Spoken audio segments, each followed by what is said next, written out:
우리 하나님의 말씀 시편 51편 10절에서 12절 말씀 보겠습니다.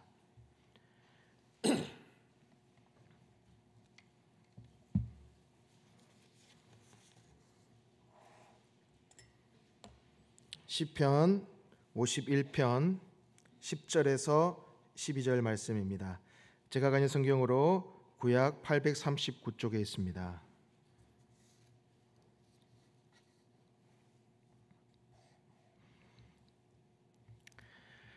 찾으셨으면 우리 한 목소리로 함께 읽겠습니다. 하나님이여, 내 속에 정한 마음을 창조하시고 내 안에 정직한 영을 새롭게 하소서. 나를 주 앞에서 쫓아내지 마시며 주의 성령을 내게서 거두지 마소서. 주의 구원의 즐거움을 내게 회복시켜 주시고 자원하는 심령을 주사 나를 붙드소서. 아멘. 혹시 요즘에 만성 피로를 좀 겪고 계신 분이 계십니까? 만성 피로, 손 드신 분이 계신데요. 만성 피로, 아침에 일어나면 너무 일어나기가 힘들고, 누군가 깨우는데 소리는 들리는데 몸은 안 일으켜지고, 자도 피곤하고, 일과를 하는데도 계속 피곤하고, 그 다음에 기억력이 감퇴되고, 집중력이 감퇴되는 등 이런 현상이 만약에 나에게 있다 그러면은 만성 피로를 의심해 볼 필요가 있는 것이죠. 그리고 이런 증상이 만약에 6개월 이상 지속됐다 그러면 꼭 의사와 상담해 보시기 바랍니다. 자, 이렇게 우리의 육체적인 피로 중에도 이제 만성 피로가 있듯이, 이것이 우리를 괴롭히기도 하듯이, 더 무서운 것은 바로 영적인 만성 피로도 있다는 거예요. 영적 만성 피로. 또 이건 무엇이냐? 예배는 드립니다. 심지어 매일 예배를 드리는 분도 계셔요. 그런데 예배에 특별한 감동이 없어요. 기도는 하는데 내가 무슨 기도를 하고 있는지를 모르겠어요. 또 기도하지만 하나님께서 침묵하시는 것과 같이 느껴질 때가 있어요. 그리고 말씀을 보기는 보는데 무슨 의미인지도 모르겠어요. 와닿지가 않습니다. 바로 이런 영적 만성 피로도 우리에게 다가올 수 있다는 겁니다. 신앙생활 하는데 감흥이 없고 아무것도 느껴지지 않는 그런 신앙생활을 한다고는 하는데, 또 형식적으로 드리면서 점점 메말라가고 영적인 그 드라이 상태, 매우 마른 상태에 빠지는 것입니다. 결정적으로는 예수님께서 나를 구원하셨다는 그 사실, 그것이 머리로는 알지만 가슴으로 느껴지지 않는 거예요. 나를 구원하셨다는 그 사실이 기쁘지가 않는 겁니다. 그냥 머리로는 알아요. 아, 나를 구원하셨지. 그런데 감격스럽지가 않습니다. 바로 오늘 본문의 저자인 다윗도 바로 그런 영적 만성피로 상태에 빠졌고, 또 그것을 헤어나기 위해 노력하고 있는 그 모습이 이 시편 51편에 담겨 있습니다. 다윗의 인생 하면 잘 아실 겁니다.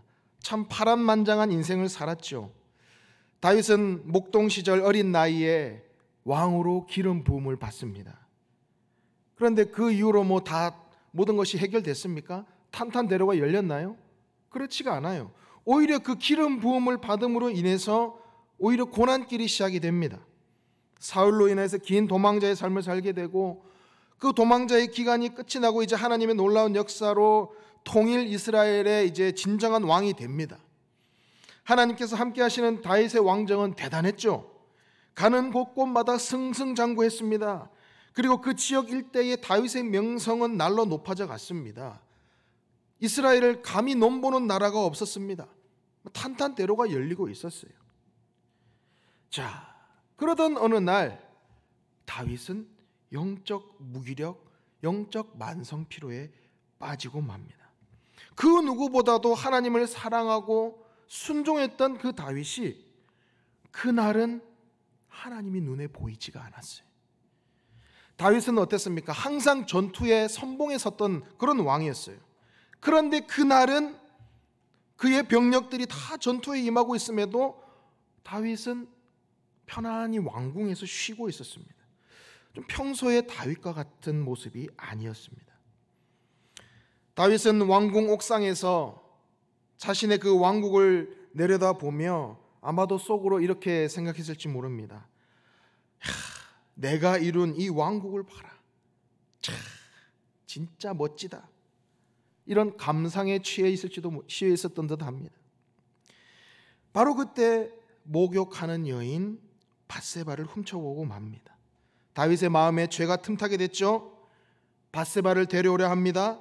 그리고 간통죄를 범하고 맙니다. 밧세바는 남편이 있는 여인으로 우리아의 아내였습니다. 우리아는 다윗의 충직한 군사였죠. 밧세바는 그 일로 임신을 하게 되었고 다윗은 그 일을 덮으려고 전쟁터에서 멀쩡히 잘 싸우고 있는 우리아를 불러들입니다. 하지만 다윗의 마음대로 움직여주질 않죠. 결국 다윗은 우리아를 전쟁터의 가장 맹렬한 그 적진 한가운데 밀어넣어 죽게 만듭니다. 그렇게 다윗은 밧세바를 자신의 후궁으로 취하죠. 하나님의 선지자 나단이 찾아옵니다. 그리고 다윗을 책망합니다. 다윗과 밧세바 사이에 아이가 태어나지만 하나님께서 치심으로 그 아이는 죽고 맙니다. 다윗은 이 나단 선지자의 책망 그리고 자신의 아이가 죽는 것을 경험하면서 자신의 죄를 깨달았어요. 하지만 그걸로 그냥 쉽게 끝나는 것이 아니었습니다. 그 이후에 어떤 일이 일어납니까? 그 죄로 인하여서 자신의 아들 중 하나인 압살롬의 반역으로 쫓기는 신세가 되고 맙니다. 그리고 이 압살롬 반역에 숨은 공신이 있었습니다. 그게 누구냐면 아히도벨이라는 사람이었는데요. 이 사람은 매우 똑똑하고 지략이 뛰어난 그런 전문가였습니다. 그런데 이 사람이 누구냐? 밧세바의 외할아버지예요. 그러니까 당연히 아히도벨이 다윗을 좋아할 수가 없죠. 그러니까 이 압살롬의 반역에 전략을 세워준 겁니다. 야고보서 1장 15절에 보면 욕심이 잉태한 즉 죄를 낳고 죄가 장성한 즉 사망을 낳느니라. 그렇습니다. 이 다윗의 음욕이 죄를 낳게 되었고 그 죄는 많은 사람들의 생명을 죽음에 이르게 했습니다. 이처럼 죄는 이 영적 만성피로는 무서운 겁니다. 그렇게 다윗은 이 사건을 통해서 오늘 본문인 이 시편 51편을 썼습니다. 51편은요 단순히 보면 이 밧세바를 간음하고 우리아를 살해한 어떤 도덕적 그 죄악에 대한 참회 그런 것도 당연히 물론 포함되어 있지만 그보다 근본적인 의미에서 이 시편 51편은 하나님을 떠나고 진실과 정직을 버린 행위, 자신의 그 죄악의 본성에 따라 살아가는 그 삶, 그 중심에 하나님이 없이 살아가는 그 행위, 그것이 우리에게 큰 문제라는 것입니다. 그것을 우리에게 이야기하고 있는 거예요. 그렇기 때문에 필연적으로 한 남편의 아내를 범했고 그 남편도 살해하는 그 엄청난 죄에 빠질 수밖에 없었던 그 사실로 인해서 다윗은 참회하며 사죄를 구하는 그 내용을 이 시편 51편에 담고 있는 겁니다. 그래서 다윗은 그 죄로 말미암아 단절된 하나님과의 그 관계 회복에 대한 그 강한 그 의지를 담아서 이 시편에 표현하고 있는 겁니다. 그러니까 다시 말해서 영적 그 피로에 빠져 있었던 그 다윗이 그 깊은 구렁에서 벗어나고자 발버둥치며 간절히 구하고 있는 그 내용이 바로 시편 51편이라는 것입니다. 다윗은 오늘 본문에서 이렇게 고백하고 있습니다. 10절에 보시면 하나님 내 속에 정한 마음을 창조하옵소서. 깨끗한 마음을 달라는 것입니다. 내 속에 더러운 이 죄악이 가득한 이 내 속의 이 마음을 주님 이 죄악을 깨끗이 씻어 주옵소서. 그렇게 구하고 있는 것이죠. 그리고 정직한 영을 새롭게 하소서. 내 마음에 주님을 향한 그 올바른 믿음, 주님을 향한 내 마음이 정직하게 견고하게 세워 주옵소서라는 그 고백을 담고 있습니다. 그리고 11절에 나를 주님 앞에서 쫓아내지 마시고 주의 성령을 거두지 마셔서 이렇게 고백합니다. 나의 죄악으로 인해서 주님 그러지 않으실 것을 알지만 그래도 다시 주님 앞에 간절히 구하는 마음으로 주님 저를 버리지 마십시오. 저를 버리지 말아 주십시오. 내 속에 이 성령을 거두어가지 말아 주십시오 라는 정말 애절한 마음을 그 고백에 담고 있는 것이죠. 그리고 마지막으로 12절에 주의 구원의 즐거움을 내게 회복시켜 주옵소서 이렇게 고백합니다. 이것이 너무나도 중요한 메시지입니다. 너무나도 핵심적인 메시지예요. 주님이 구원하신 그 기쁨, 주님의 그 구원의 즐거움, 그 구원의 행복을 다시 느끼게 해달라라는 고백입니다. 다시 말하면 지금 다윗은 어떤 상태라는 거죠? 이 구원의 감격, 이 구원의 즐거움이 지금 내 속에 상실되어 있구나. 그것을 깨닫고 주님 앞에 간절히 구하고 있는 겁니다. 그러니까 앞서 말씀드린 대로 영적 만성 피로에 빠져서 예배를 드리긴 드리는데 말씀을 읽긴 하는데 기도도 하는데 아무런 감흥이 없고 변화도 없고 무기력한 신앙생활을 이어가고 있는 그 모습이 바로 이 다윗에게 있었다라는 겁니다. 바로 이것이 핵심 포인트입니다. 바로 구원의 즐거움, 구원의 기쁨, 구원의 감격, 이것이 우리 속에 회복되어야 된다는 겁니다. 우리가 죽을 수밖에 없는 죄인인데, 지옥에 떨어질 수밖에 없는 죄인인데, 구원받을 자격이 없는 죄인인데 주 예수 그리스도의 그 십자가의 사건과 부활의 은혜로 우리가 구원받았다라는 것, 그 사실, 이것이 얼마나 놀라운 기적과 같은 일입니까? 그 구원의 기쁨이 다른 어떤 기쁨과 비교할 수 있겠습니까? 뉴스 기사에 보니까요, 어떤 한 부자가 자신의 그 젊음을 더 오랫동안 유지하기 위해서 자신의 아들의 피를 수혈받았다 그래요. 예. 아마 좀 보신 분들, 그런 기사 보신 분들이 있을 거예요. 자신의 아들의 피를 수혈받아서, 그러니까 젊은 피, 말 그대로 젊은 피를 수혈받아서 자신이 좀 더 젊게 살려고. 예. 근데 그 일을 하기 위해서 또 수십억 원의 돈을 썼다고 합니다. 그러니까 뭐예요? 부자들일수록 자신의 그 자기가 쌓은 그 부를 조금이라도 더 오래 누려야 되니까, 그죠? 예. 그 부를 내가 펑펑 돈 쓰면서 살아야 되니까 어떻게든 더 오래 살려고, 더 젊게 살려고 한다는 거죠. 자, 그렇다 그러면은 만약에 어떤 과학자가 무조건 어떤 순간에 탁 이 약을 탁 먹었을 때 내가 앞으로 내 수명이 1년 무조건 늘어난다 라는 어떤 신약을 개발했다고 한번 가정을 해봅시다. 그러면요, 부자들이 그 약을 가만두겠습니까? 수백억을 준다 해도, 수천억을 준다 해도 사지 않겠습니까? 그리고 그것을 얻고 너무나 좋아하겠죠, 부자들이. 그런데 구원은 그런 것들과 비교조차도 할 수 없습니다. 왜요? 영원을 얻는 것이기 때문에. 영원, 천국, 그 영원한 삶을 얻는 것입니다. 바로 주님의 그 십자가의 희생과 부활의 그 기쁨만큼 감사한 일이 있을까요? 없는 겁니다. 그래서 구원의 기쁨을 회복하는 것이 우리에게 너무나도 중요한 거예요. 자, 그렇다면 그 영적 만성 피로에서 어떻게 회복될 수 있을까요? 어떤 방법으로 회복할 수 있을까요? 다른 방법은 없어요. 회개에서 시작됩니다. 회개가 회복의 가장 중요한 길입니다. 회복의 가장 중요한 키워드가 회개입니다. 회개 없이는 회복도 없습니다. 회개 없이는 만성 피로는 절대 사라지지 않습니다. 우리 에스라 10장 1절 말씀을 같이 한번 읽어보도록 하겠습니다. 에스라 10장 1절 말씀입니다. 에스라가 하나님의 성전 앞에 엎드려 울며 기도하여 죄를 자복할 때에 많은 백성이 크게 통곡하매. 사도행전 3장 19절도 같이 읽어봅니다. 너희가 회개하고 돌이켜 너희 죄 없이 함을 받으라. 이같이 하면 새롭게 되는 날이 주 앞으로부터 이를 것이요. 아멘. 그러니까 회복을 위해서 에스라 선지자가 가장 먼저 한 행동이 뭡니까? 회개였어요. 베드로 사도도 백성들에게, 아직 주님을 알지 못하는 그 많은 영혼들에게 가장 먼저 회개를 촉구했습니다. 다시 말해 죄 고백 없이는 신앙생활의 시작도 없는 겁니다. 왜요?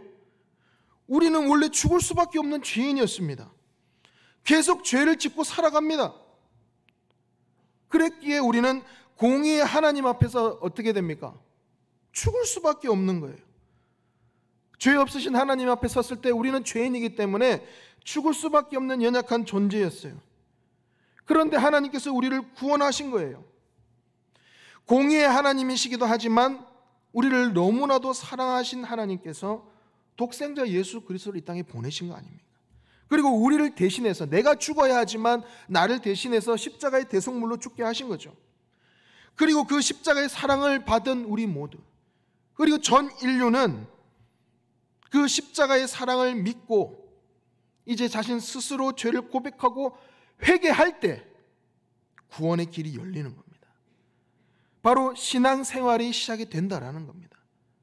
그러니까 바로 내가 죄인임을 깨닫고 회개하는 자세가 신앙생활의 가장 중요한 첫 출발점인 겁니다.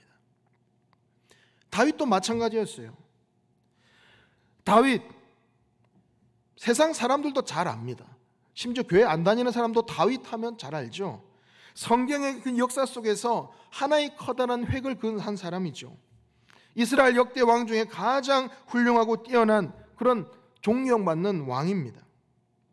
그런데 그런 그도 바로 이 죄의 올무 앞에서는 어쩔 수 없는, 자신이 그 죄의 문제를 해결할 수 없는 나약한 존재였다라는 겁니다.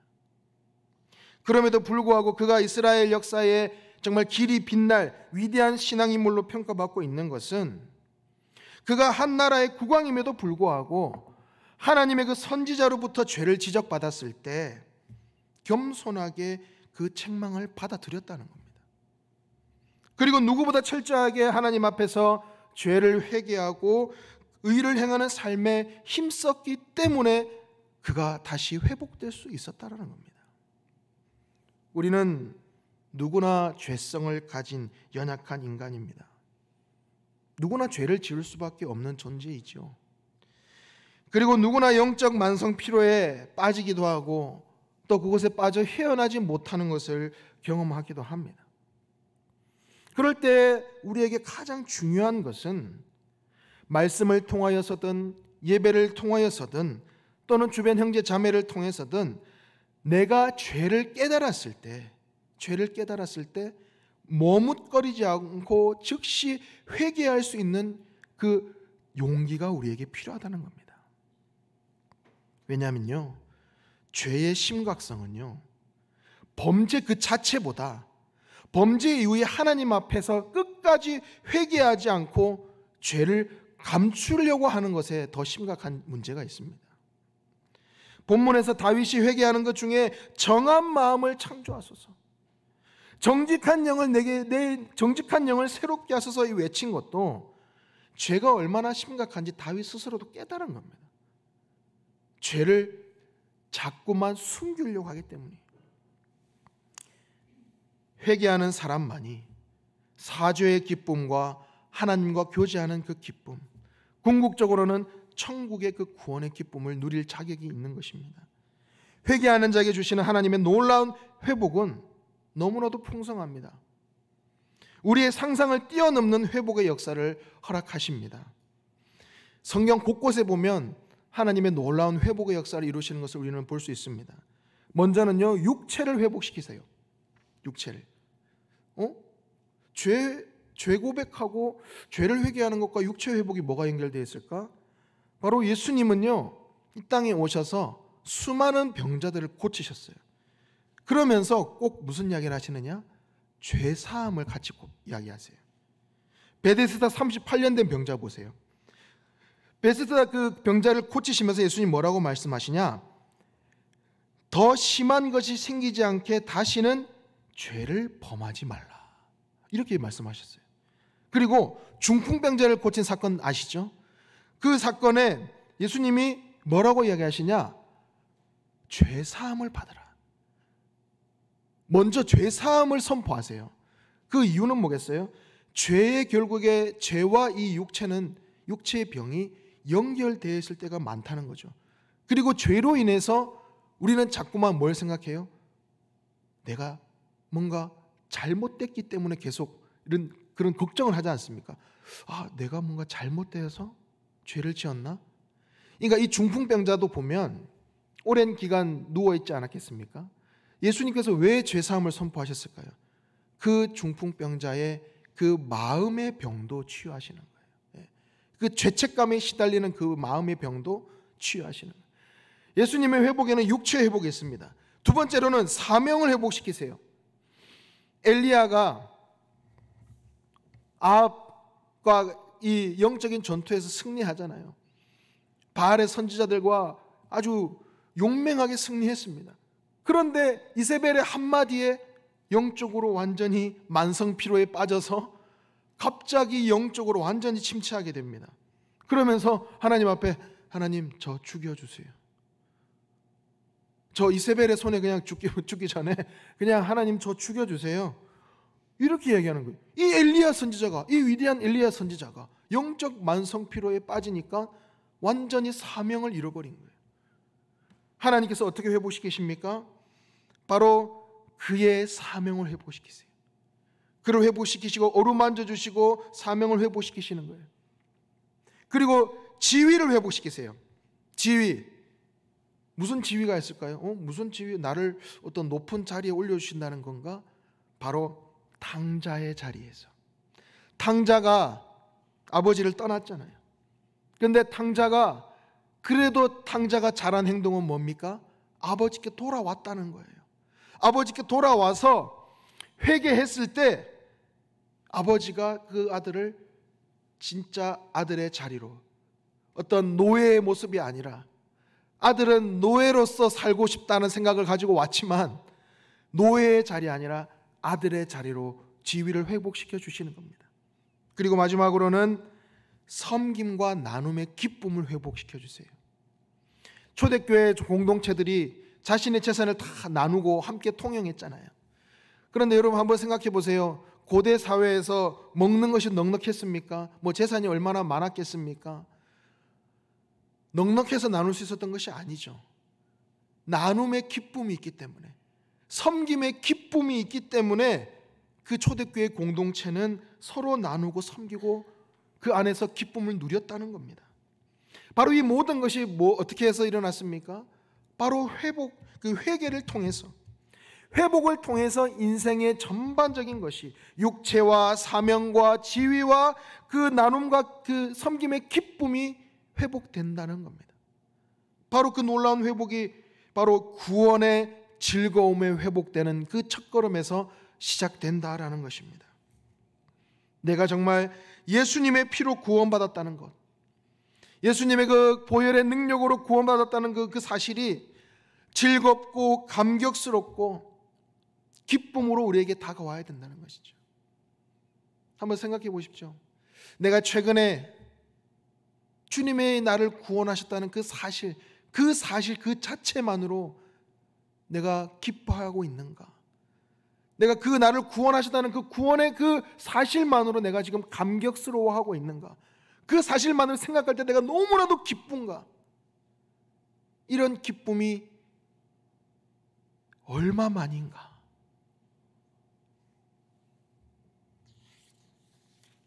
오늘 본문 말씀 12절을 우리가 다시 한번 읽어보겠습니다. 그냥 읽지 마시고 스스로 내 고백을 담아서 한번 같이 고백하기를 원합니다. 같이 읽어봅니다. 시작. 주의 구원의 즐거움을 내게 회복시켜 주시고 자원하는 심령을 주사 나를 붙드소서. 아멘. 오늘 이 밤에 주님 앞에 간절히 기도하며 나아갈 때, 주여, 주님께서 나를 구원하신 그 구원의 놀라운, 그 구원의 감격, 그 구원의 기쁨을 회복시켜 주시옵소서. 그리하여서 내 구원의 이 즐거움, 그 감격 속에서 주 앞에 나의 삶의 모든 것을 드리며 나갈 때 자원하는 마음, 자원하는 믿음 주어서 주님, 나를 굳건하게 붙들어 주옵소서. 내 삶의 전반적인 모든 문제들이 주님 앞에 회복되는 역사를 경험케 하여 주옵소서. 이렇게 오늘 간절히 기도하며 나아가기 원합니다. 우리의 영적 만성 피로는 주님의 십자가의 보혈, 주님의 피로 회복될 줄 믿습니다. 주님의 피로 회복될 것입니다. 주님의 피로 회복될 줄 믿습니다. 주님의 피로 회복됩니다. 아멘. 우리 함께 기도하겠습니다. 주님, 우리 속에 주의 구원의 그 즐거움을 회복시켜 주시옵소서. 자원하는 심령 주사 나를 굳건하게 붙들어 주옵소서. 주님, 우린 때론 내 삶에 내 삶이 잘 되고 성공해야만 감사하고, 그러지 못하면 원망하고 불평하며 영적 만성 피로에 빠질 때가 주님 종종 있습니다.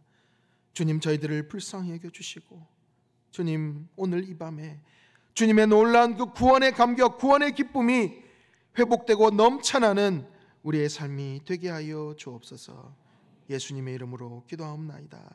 아멘.